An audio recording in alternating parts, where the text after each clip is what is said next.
Why Japanese students clean their own schools. 1. These kids are about to do something a lot of parents elsewhere would never allow. In 10 minutes, some of them will be scrubbing toilets. Not as punishment. Not because the school can't afford cleaners. Not because there's no one else to do it. Many Japanese schools could rely mainly on hired staff. A lot of them choose a different model instead. And the reason isn't really about cleaning at all. This isn't a story about mops. It's a story about what Japan teaches a child to feel responsible for. 2. Most students never ask why they're the ones cleaning.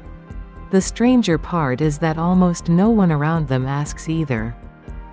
Parents expect it. Teachers expect it. Eventually the students start expecting it of themselves.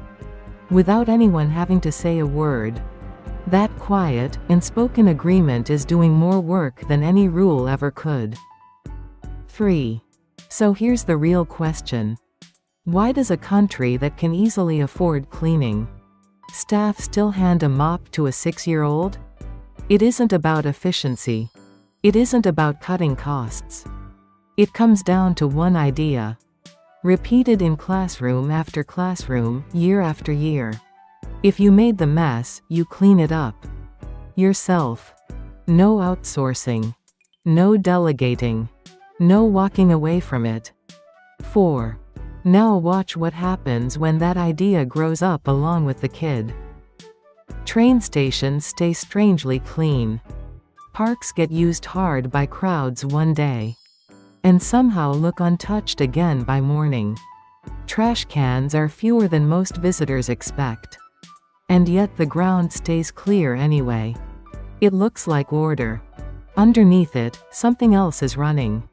Study after study on the subject finds the same pattern. People often clean spaces they don't own, that. No one is paying them to clean, that. No one even asked them to touch. Somewhere along the way, ownership stopped being the reason. Responsibility didn't. 5. When researchers ask people why they pick up after themselves. Even when no one's watching, punishment is rarely the answer they give. The phrase that comes up again and again is simpler than that. I don't want to cause trouble for other people. That one sentence, taught from age 6, is doing more work than any law ever could. 6. And here's the part that's easy to miss. This system genuinely produces something beautiful. A level of public order most places never reach. But it also teaches a child to constantly run a quiet check on themselves. Am I causing trouble right now? Am I making this harder for someone else? For a lot of people, that question never really leaves.